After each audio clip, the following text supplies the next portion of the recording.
जीवन की भागदौड़ में जब मनुष्य केवल भौतिक सफलता के पीछे दौड़ता है तो वह भीतर से खाली होता चला जाता है। यह कहानी एक ऐसे युवक की है जिसने धन, यश और शक्ति तो चाही, पर अंत में उसे जो मिला वह था आत्मिक शांति। और यह सब संभव हुआ बुद्ध के उपदेशों के कारण। मगध राज्य के दक्षिणी भाग में स्थित विशालपुर नामक एक समृद्ध गांव था।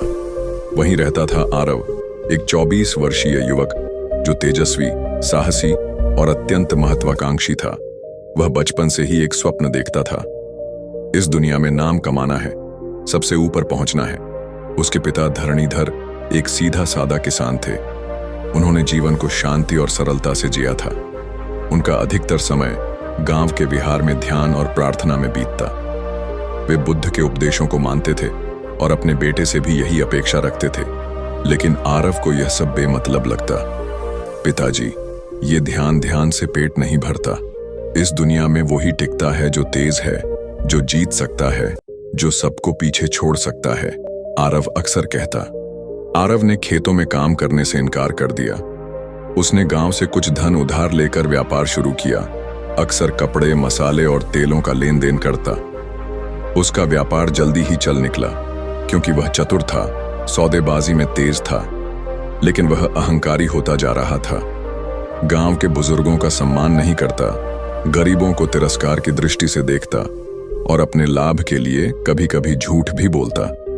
उसके पिता उसे बार बार चेताते, बेटा, धन से मन नहीं भरता, ध्यान रखो। पर आरव को यही लगता कि पिताजी पुराने जमाने के हैं। एक दिन एक नगर सेठ का पुत्र व्यापार में साझेदारी का प्रस्ताव लेकर आया।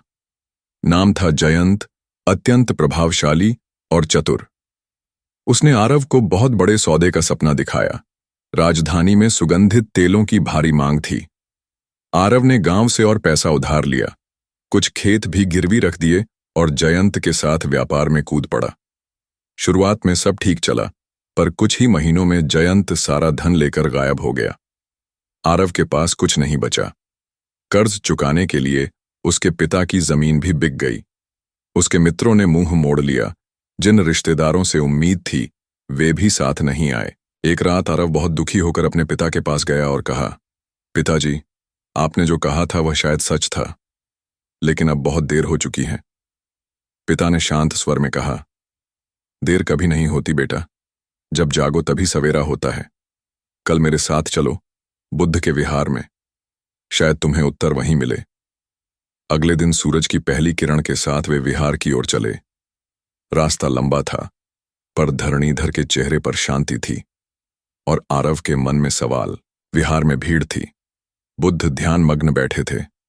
कुछ देर बाद उन्होंने आंखें खोलीं और बोले, जिस प्रकार समुद्र की गहराई में शांति होती है, वैसे ही मनुष्य का मन तब शांत होता है जब वह लोभ, क्रोध और मोह को त्याग देता है। आरव चौंक गया। ये शब्द जैसे उसकी आत्मा को छू गए हों। बुद्ध ने आगे कहा, जीवन में दुख का कारण हमारी वासनाएं हैं। जब हम अपने भीतर झांकते हैं तभी सत्य को जान पाते हैं। प्रवचन के बाद आरव ने बुद्ध से मिलने की अनुमति मांगी। वह उनके चरणों में गिर पड़ा और बोला, भगवान, मैं सब हार गया हूं। पैसा, प्रतिष्ठा, विश्वास, क्या अब भी मेरे जीवन में आशा है? बुद्ध ने मुस्कुराकर कहा, जहां पश्चाताप है वहां परिवर्तन संभव है, और जहां परिवर्तन है वहीं मुक्ति है। आरव ने वहीं रहकर ध्यान और विनय की शिक्षा लेना शुरू की। उसे आसान नहीं लगा। शरीर और मन दोनों बार बार भटकते, कभी भूख सताती, कभी विफलता की यादें। पर बुद्ध के शिष्य अनिरुद्ध ने कहा, हर दिन जब तुम भीतर देखोगे, अपने क्रोध, मोह और लोभ को पहचानोगे, तब तुम बदलोगे। 3 महीने बीते। धीरे धीरे आरव शांत होने लगा। अब वह भोजन के लिए नहीं, सेवा के लिए उठता। उसने अन्नदान, जल सेवा और ध्यान को दिनचर्या बना लिया। एक दिन ध्यान करते समय उसने अपने भीतर क्रोध का मूल देखा, अपेक्षा, प्रतिस्पर्धा और पहचान की लालसा। उसने गहराई से महसूस किया कि जब हम सब कुछ छोड़ देते हैं तभी हमें सब कुछ मिलता है। 6 महीने बाद आरव अपने पिता के साथ गांव लौटा। उसका चेहरा बदल गया था। आंखों में शांत चमक, बोलने में विनम्रता और व्यवहार में करुणा। गांव के लोगों को विश्वास नहीं हुआ कि यह वही आरव है। उसने धीरे धीरे व्यापार दोबारा शुरू किया, लेकिन अब पारदर्शिता और सेवा के साथ। उसने निर्धनों को कम दाम पर सामान देना शुरू किया। उसने एक पाठशाला की स्थापना की, जहां बच्चों को ध्यान और सदाचार की शिक्षा दी जाती। उसने कहा, अब मैं व्यापार नहीं करता, सेवा करता हूं। लाभ होता है तो उसका एक भाग दूसरों के जीवन संवारने में लगता है। एक दिन उसके पिता ने पूछा, बेटा, अब तुझे क्या चाहिए? आरव मुस्कुराया और बोला, अब कुछ नहीं चाहिए। अब पता चल गया है कि जीतने की सबसे बड़ी जगह हमारा अपना मन है। मैंने बाहरी दुनिया को जीतने की कोशिश की थी, पर शांति तब मिली जब अपने भीतर के विकारों को जीता। कहते हैं कि कुछ वर्षों बाद बुद्ध जब अंतिम यात्रा पर निकले, तब उन्होंने पुनः विशालपुर के निकट प्रवास किया। वहां आरव ने अंतिम बार उनके चरणों में प्रणाम किया। बुद्ध बोले, जिसने अपने अंतर्मन को समझ लिया, वह संसार को भी समझ गया। सच्चा मार्ग न बाहर है, न किसी वस्तु में, वह तुम्हारे भीतर है। वहां पहुंचो, वहीं शांति है।